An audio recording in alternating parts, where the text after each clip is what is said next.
have an almighty God. And throughout Africa, good.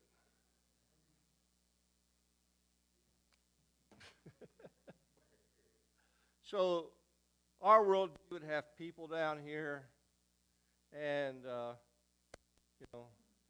animals and, trees, our plant life, flower life, rocks, This, and then up, we have line come down, here's God up here. And like I say, he's kind of optional in our worldview, not in our faith. Don't give me that, but in our worldview. Animism has all this stuff down here, but they would have then kind of a leaky line in between, and they would have the spirit world up here. So this might be one of their ancestors who's passed on, but he's still a part of reality for them. And there might be a spirit of the tree here, and then there's other spirits that may not have any form at all, and then here's us down here, and so to them it leaks. They're down here, and they help control things. They interact with the physical things down here. And then up here, there might be, and like I said, everyone I've run across has this, but I haven't looked at all of them because there's hundreds of them. But there's a God up here, but he doesn't really matter. And the reason he doesn't is they say he created all of this. And I hear this story throughout Africa, variations of it. And that there was a God who created everything. But different stories say it happened different ways. People got God mad. God became mad at the people. And so he just left them. So they believed that he existed and he created everything, but he left us. He didn't have anything to do with us anymore. One of the stories they tell is a woman who's, you've seen the big mortar and pestles where they beat out their corn or their, we have leaves that eat to beat the zombie out. And a woman was very proud, so she had a long straw stick. And she was so proud and beating away so well that she went up like that and poked God in the eye. And God got mad at her and left. And so he didn't have anything to do with mankind anymore. So they have all their stories of how this happened. So it's interesting. Since these spirits interact with reality and can even control reality, their security for an animist comes in appeasing these spirits. Spirit of the animals, or spirits of the forest.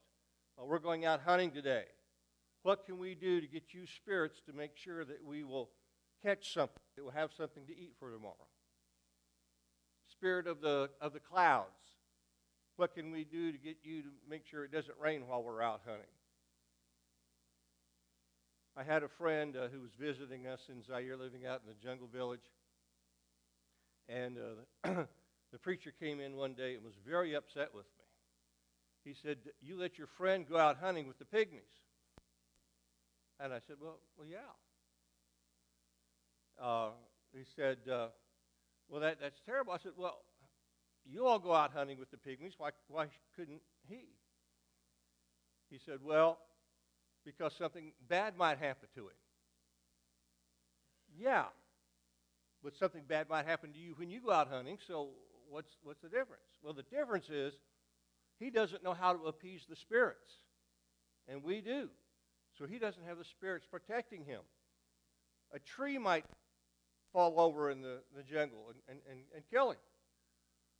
And, that'd be a terrible, tragic thing. Well, yeah, trees do fall over, and sometimes there's people under them, not often, but occasionally you hear somebody being under a tree that falls over and being killed. But why would you think about that? Well, to their animistic worldview, that tree would only fall over because the spirit of the tree told it to fall over right when that man went by. It wasn't just a coincidence. It wasn't just a happenstance. There was something that made it happen the way that it did. And so they get by in life by appeasing these spirits. Now, as they do things to appease the spirits, get the spirits on their side, they might pray to an ancestor and ask their ancestor, hey, you know us, we're your descendants, so you're up in that spirit world, so you talk to that spirit of the forest and tell him not to let any trees fall over. And from our perspective, and some other groups, their perspectives, we might say they are worshiping the ancestors. After all, they're praying to them for help.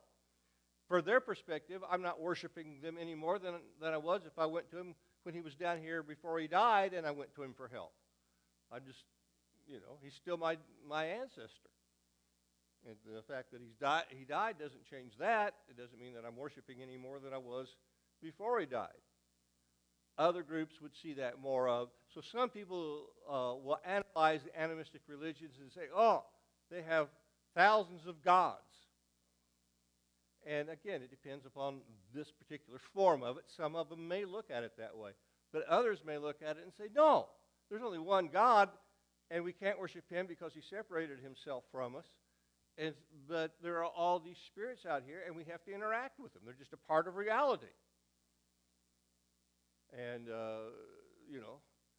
so that's a particular worldview. Now,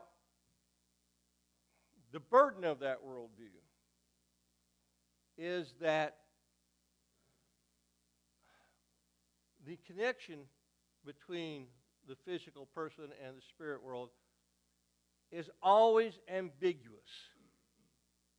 There's a sense in which they're trying to control the spirits to make life work out for them, but there's a sense in which, but you never really can control them. There's a sense in which, yes, we have our traditions that tell us how to get the spirits to provide good game for us when we go out hunting. But there's also this sense, but you can't trust those spirits. They're always tricking you, lying to you. So there's this sense of we know how to carry on life and how to survive. They're just trying to live. I like to say every culture is just a matter of how do we survive and how do we thrive in this world. And each culture finds its way. This is how we do it. And they're saying, I don't know how you guys do it in America, but out here, here's how you thrive and survive. You control these things, but it's always scary. It's always ambiguous. And in a sense, it's very much like our worldview when we say, well, all that is real is what we can touch and feel, therefore we come up with our scientific principles. If I have water and I put it over a fire and it gets up to a certain temperature, it's going to boil. Or if I have a way of refrigerating it and it gets down below a certain temperature, it's going to freeze. And I know how that works. And so now I can build ovens and now I can build air conditioners because I know how these things work together. So we're always trying to manipulate this part of reality so that we can survive and thrive. Well, they're trying to manipulate this part of reality, but the problem is this part of reality, these are more animate. That's why they call it animism. These things kind of have a mind of their own, whereas that water, it's just sitting there. It's not thinking and changes its mind, and sometimes I'll boil and sometimes I won't. But in their world, these things are always changing, and they have a will of their own. But they're still trying to do with their world what we're trying to do with our world. What can I do to control it so that we can thrive and survive? And one of my favorite stories is about the missionary doctor that was working in the jungle, and he was upset because as the people would get malaria, and he would want to give them the malarial medicines, they said, no, we have our own way of getting over malaria. And they would go through their ways of trying to manipulate the spirit of malaria that somebody put on them with a curse. Well, how do I break that curse and get that spirit to leave me alone so I won't have malaria anymore? And the doctor was so frustrated because he had this medicine where he knew how to manipulate reality as we see it, and he could change that. And he was frustrated because they wouldn't take his medicine. So one day he had an idea as he was working in his laboratory, and he had a slide on there with the malaria virus wiggling around in it. He said, I'm going to get that shaman, witch doctor, the one who in the community who knows best how to work with these spirits. I'm going to get him over here, and I'm going to show him what's causing that malaria, that it's really a real thing, a thing that you can see. So he brings him in. He sets it up at his microscope. He lets the shaman look in the microscope to see the malaria virus wiggling around. And the shaman looks up and he says, wow, I always wondered what that spirit of malaria looked like. Now I know what that spirit looks like. So they were seeing the same thing. They were talking about the same thing, but they had a different way of perceiving it. And they had a different way of perceiving, how do I counter that? So in Swahili, for instance, the word for medicine that the doctor gives you is the same word that they use for a magic potion that the shaman gives you. It's just this works to manipulate reality around us. But again, their perception is that it's doing something to the spirit, while the scientist's perception is, no, it's just physically attacking the virus in one way or another. And that worldview impacts the way they see everything. So even the church says, well, I'll get to that a little bit later, because let's look at a couple of other worldviews here. The, how did I do that? Postmodern worldview that we're moving into, that we're living in now,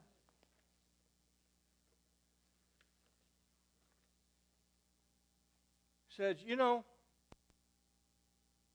the problem with the modernist worldview, the scientific worldview, the rationalism, is that it really doesn't account for everything. They pretend like they do. They pretend like they know everything, but they really don't. They haven't given us any meaning in life. We're a generation, we come in here and you guys know how to cure malaria, you know how to manipulate, make air conditioners and heaters so that we're comfortable.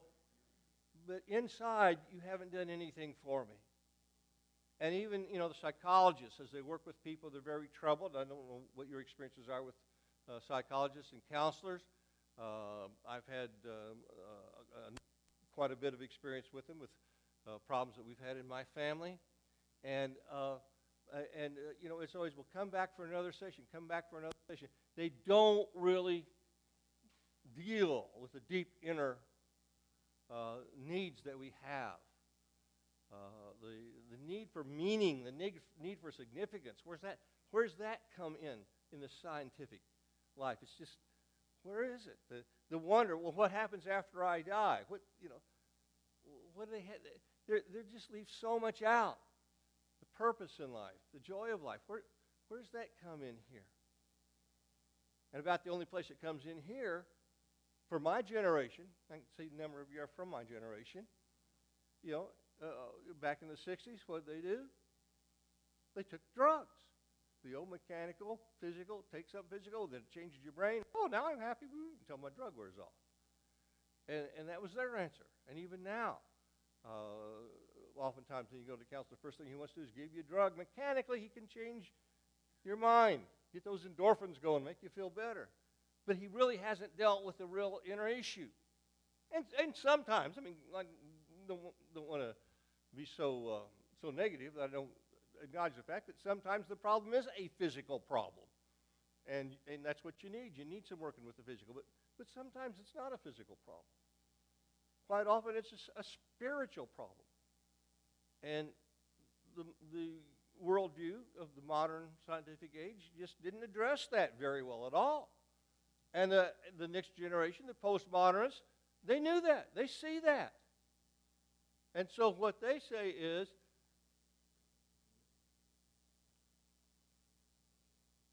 here's a postmodern worldview,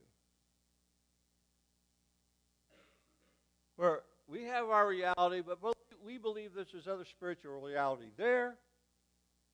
I erase God because we don't believe anything absolute. It's not like there's anything absolutely true. So you find the spirit that you deal with and get your crystal that controls certain powers or drinks certain, I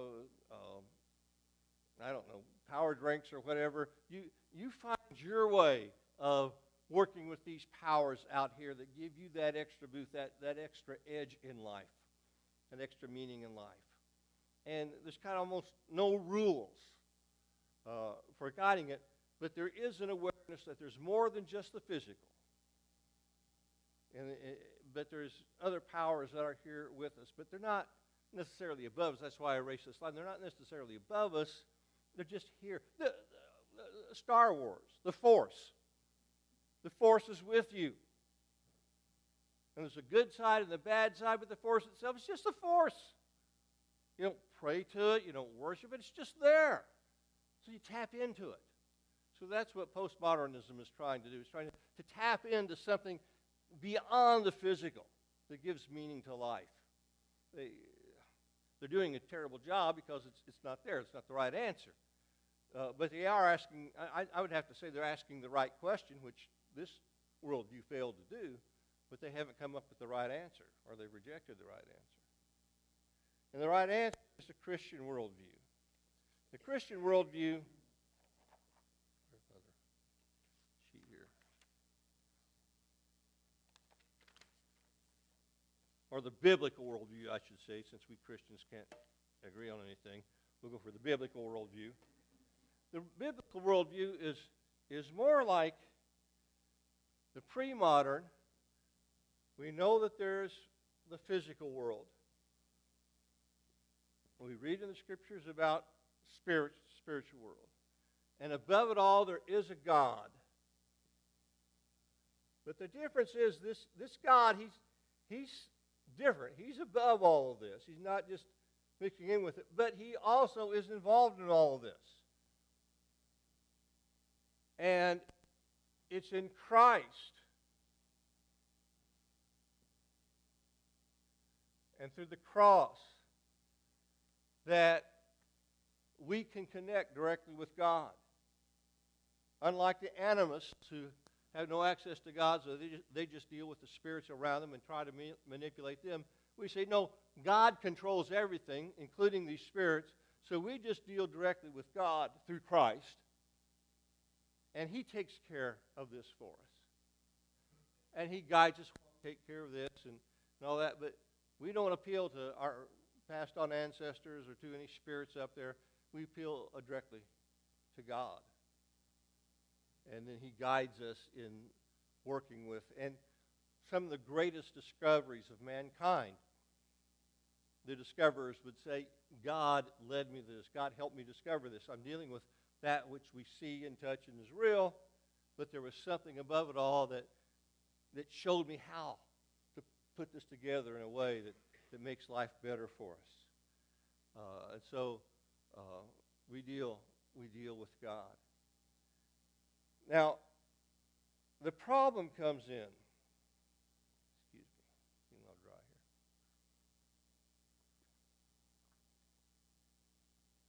The problem comes in to the church and the other world religions. When we don't agree with God. When God says, this is how I created things to be.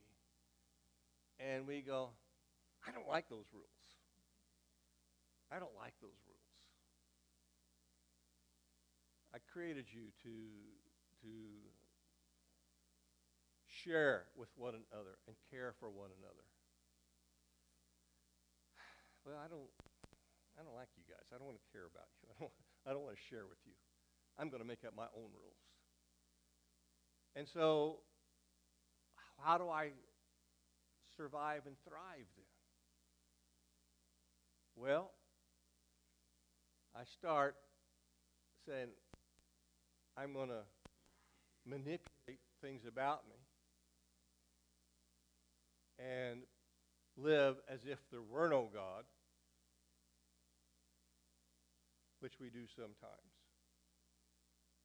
So I can embezzle money from my employer, but I can manipulate it in such a way that I don't get caught. So, okay, I'm getting away with it. I've manipulated the world around me. Or, I'll take my drugs. I'll go out and take my drugs. Then I can find happiness without having to share and care about other people. I can just find it on my own with me and my marijuana or my alcohol or whatever. So we find our own ways to make ourselves happy, to try to fill up that void within us, because we don't like the way God runs things. And we don't necessarily deny God. We just don't follow him because we want to be in control of life. The animist really isn't that different than us. When they come to Christ, they say, oh, wow, we can get to God through Christ. But when they become weak in their faith or fall away from their faith, they'll say, but we're going to control these spirits out here.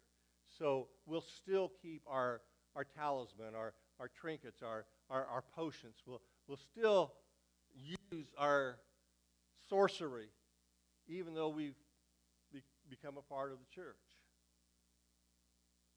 Because they believe this message about God through Christ, but they're not living it out.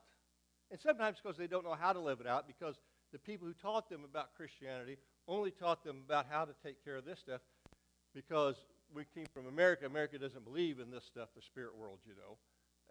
And so we just didn't teach them anything about that. So they go, all right.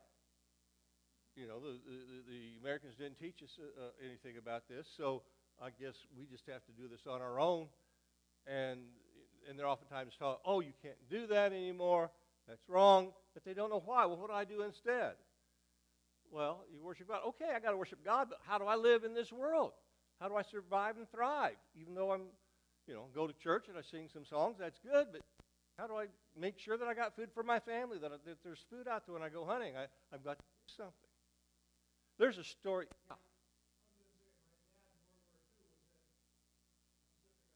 Uh-huh.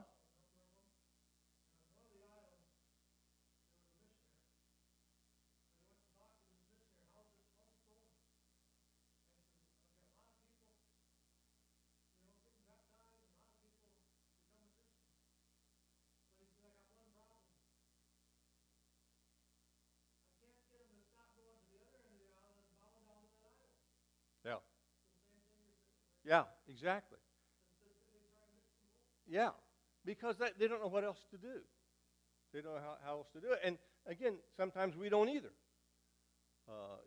As we're trying to live out our Christian life from this worldview, we fall in the same thing. Well, good, I believe that there's God up there in heaven and all that, but how do I get by in this life? And we make a distinction okay, those here in the modern worldview, those who believe in God say, okay, you believe in God, that's fine, that's your private thing, believe it whatever you want. But when it comes to working in this world, that's a different thing. You do the way things in the world tell you to do them. It's no different from what they're doing, except they have more to deal with in their world. There are some stories that I hear over and over again. This missionary said this happened to me, this missionary said this happened to me, and it's like they're telling the same story. Are they borrowing a story and just saying it happened to them when it really didn't? Well, some of them might be doing that. I don't know. But I'm convinced that, no, the same phenomenon is happening over and over again, where they will work in an area, the people will stop worshiping these spirits, and they'll worship only Christ, but they still deal with these spirits. They don't worship them, but they still deal with them. And the missionary doesn't realize that because we have ignored this reality, and this reality is talked about in the Scriptures. That's why I call this the biblical worldview. We Christians may not act like we believe it, but it's there in the Scriptures. It talks about people having an evil spirit and having to cast those spirits out. And we say, well, he had a psychosis. Well, that's good, but I haven't found anybody yet who knows how to cast a psychosis out.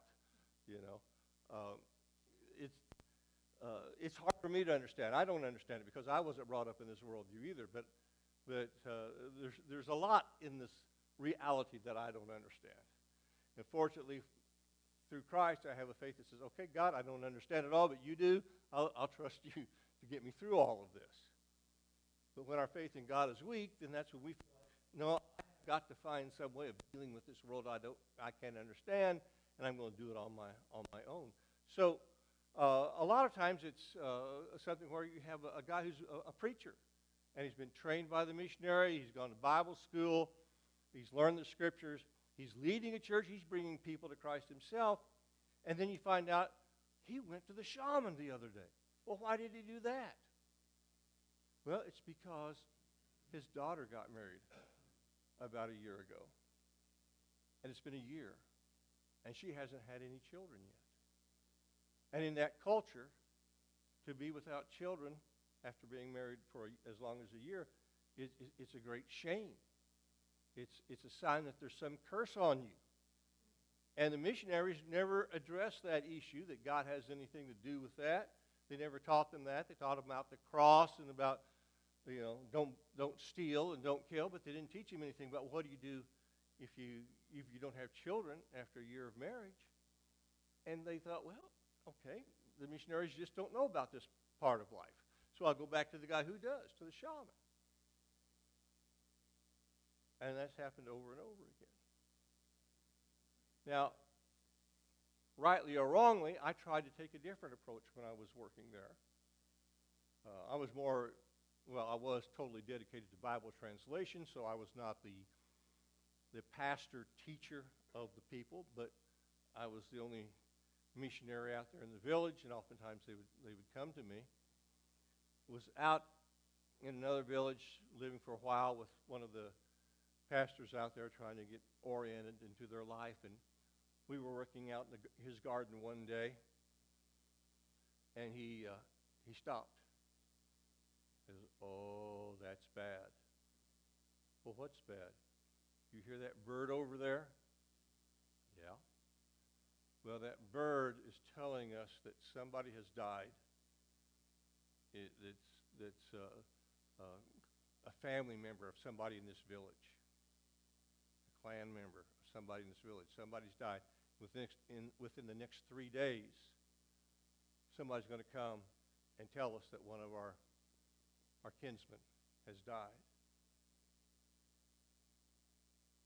And I thought, in my mind, I didn't say this out loud, but in my mind I'm thinking, well, with the life that you live out here in the jungle, your lack of medicine, your lack of sanitation, your lack of clean water, probably some kinsmen will die about every 3 days. I mean, it's just, their life expectancy out there is about 45 years as an average. So, but I don't know if it has anything to do with that bird, but, you probably will get a message like that within the next 3 days.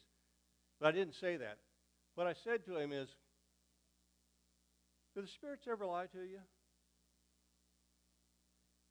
Well, yeah, they lie to us. They deceive us all the time. Well, Christ never lies to us. He always speaks the truth. So instead of being afraid when you hear that bird that the spirits send, why don't you trust in Christ? He's more powerful than the spirits anyway. And instead of being afraid of the spirits, why don't you trust in Christ? And I could see in his eyes, at least I perceived it in his eyes, this appreciation of, you did not deny reality as I know and as I understand it. You didn't just call us a bunch of fools when we've seen things happen you missionaries have never seen happen.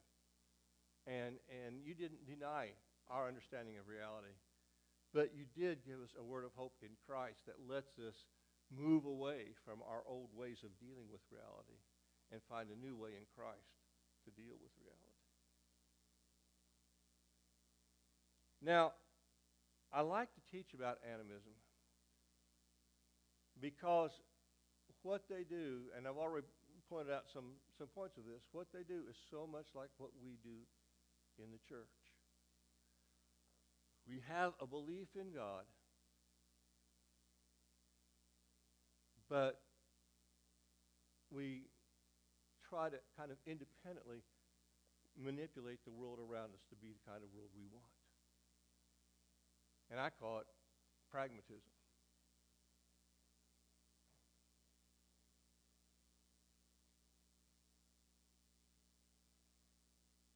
If it works down here in this world, that's what I want to know.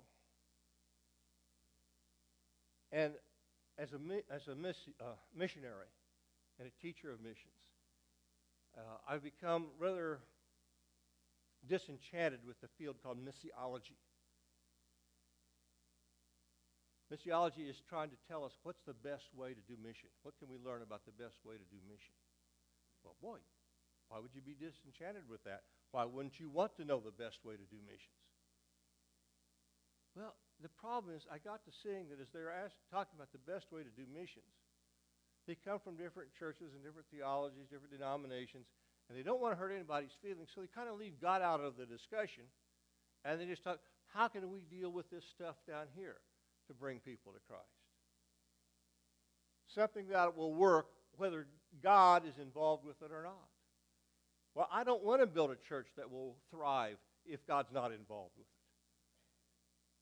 I want my church to thrive because God's involved with it. Now, I still need to study this stuff here because these are tools that God uses. So, yeah, I still want to study science and sociology and all I can learn about dealing with this world, but then I have to lay it before God and say, okay, God, how do you want me to use this stuff in this situation for your glory? But we, in so many in the American church, have become more like the Animists, that we say, okay, we believe there's a God, but he's way up there in heaven. There's a solid line between us, and he's going to send us to heaven or hell when we die. But when it comes to living in this life, how do we manipulate reality on our own? I was in a men's group at a church just a few weeks ago, and we're talking about prayer.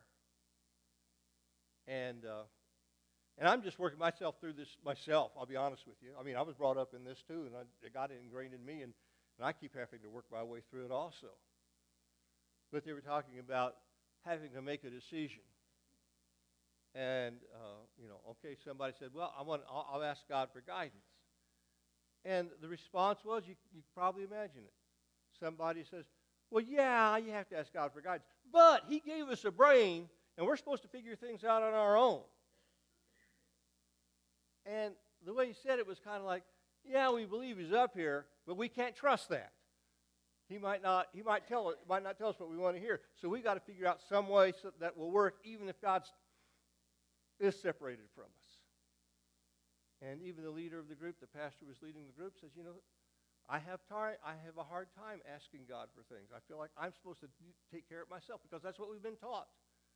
How do you do it yourself without having to rely on God?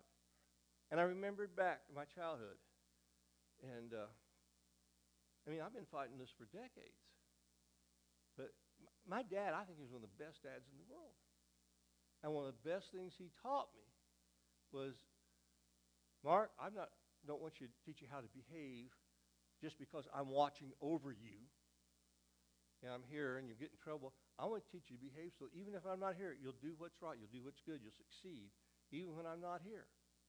Now, I think that was good advice, and I want my kids the same way. I want them to be able to take care of themselves even when I'm not there to watch over them. My problem is I took that model of a human father and I saw God in that same way. So I picture God saying, okay, I want all you people down there to be good so I don't have to interfere with your life. You can go on without me and you all live a good life without me. And I found myself when I was in a situation where I had to pray almost apologetic. God, I'm sorry to bother you.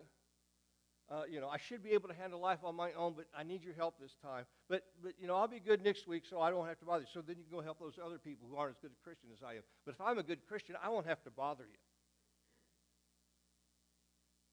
Is that what the Scriptures teach us about prayer? Hey, when you get in a situation and you can't figure it out, well, then turn to God. And He'll get you through that situation, and you say, okay, God, I don't need you anymore. And you go, or does He? He say, pray without ceasing. God wants you to pray to Him, not because necessarily you need something from Him, but because He cares for you. He wants to go through life with you. A beautiful chapter in John where He says, abide in me, and I will abide in you. There's not this separation. There's that closeness and that nearness. But so often, sometimes it's because we are rebellious and we see God leading us and directing us in a way that, boy, it doesn't look as good with those guys. I'm going to miss out on some fun if I follow this God thing.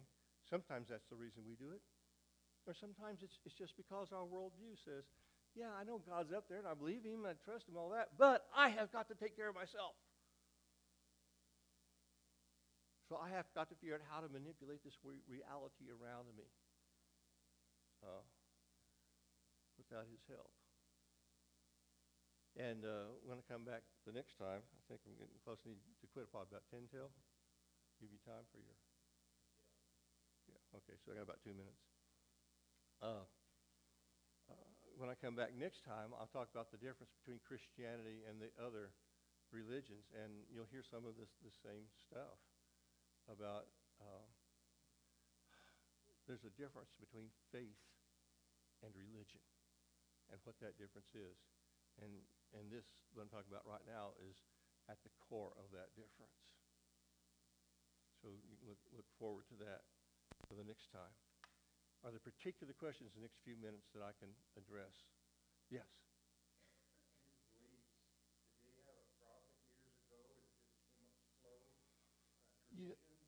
Yes, it's not that different. It's that same pragmatism. It's not that different than what we do. Somebody did an experiment, and he found out, well, if you do it this way, here's how it turns out. Well, that's what they did.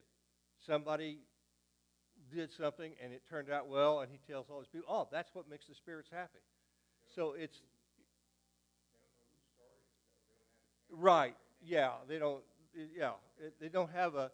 Sometimes there will be a sense of revelation. Some groups will actually take a drug that will put them in a stance in which mentally, and I don't know, spiritually it may happen. I don't know the phenomena behind it. But what they describe is my spirit goes up here and talks with the spirits and gets information from the spirits, then I come down here. And every time somebody is sick in America, it's because we have a bug, a virus, an infection of some kind. Every time somebody's sick in the animistic world, it's because somebody's put a curse on them. They've sent some spirit down to do it. We had a dear friend. He worked for us. He worked in our house with us. We loved him very much. And I was gone away at the time. He got sick and he died in a very short period of time. And all the missionaries said, well, we know what happened. He had AIDS. This is when the AIDS epidemic was really starting out there. And all the Africans said, well, we know what happened. Somebody put a curse on him. But neither one of them had any evidence. It was just their worldview that was talking. They didn't, actually take a blood examination and see an AIDS virus in there. That's just their understanding of the world. And, they didn't have a way of discerning. So they tried to figure out who put the curse on him and what can we do to remove that curse. How can we get rid of that person who put that curse on him? They do that basically because that's how our ancestors have taught us to survive in this world. Just like we do it, that's how our society has taught us how to survive in this world. And not just survive, but to thrive. How do I have fun in this world? How do I enjoy life? Well, here's how you do it.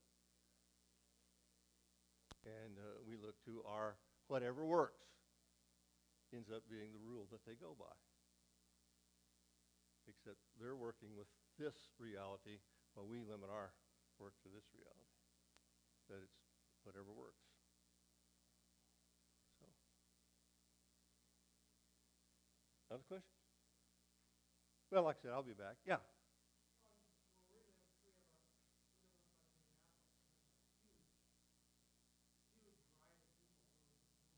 Uh-huh.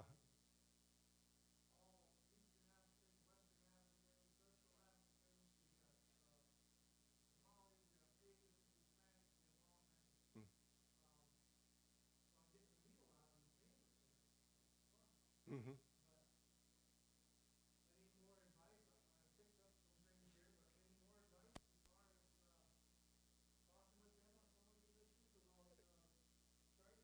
Yeah.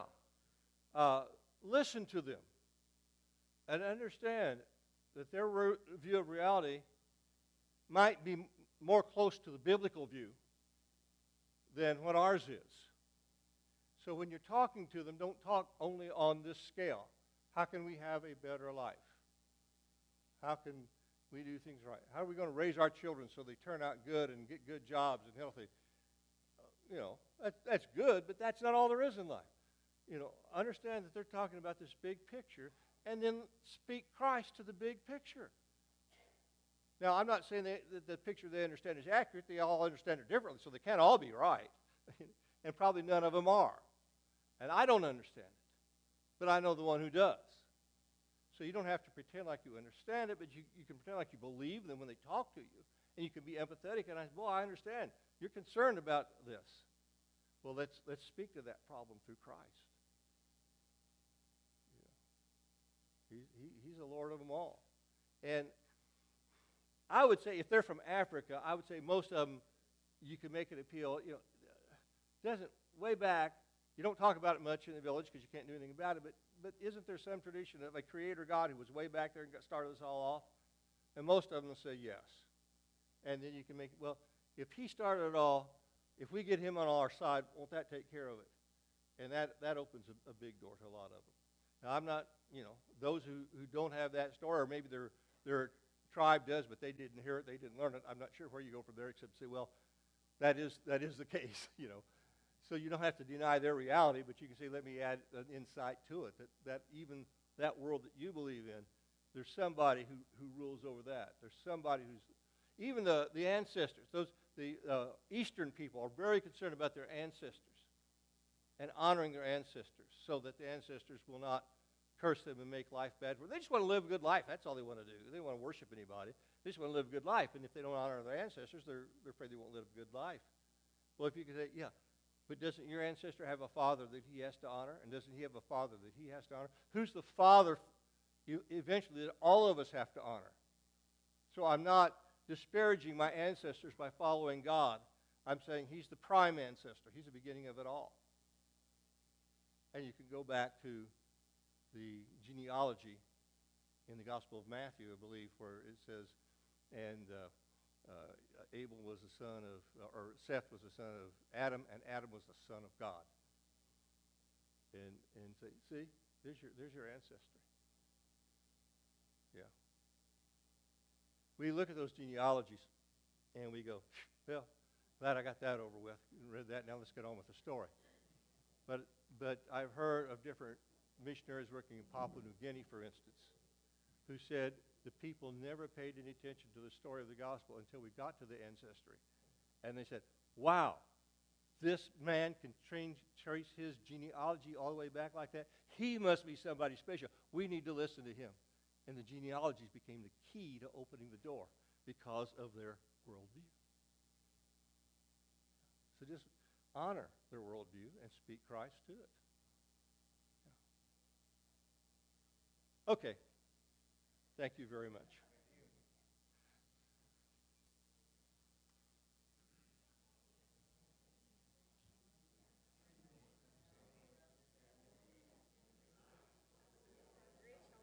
I'm doing good. It's great to see your smiling face over there. Willie was telling me about all your exciting events that are happening in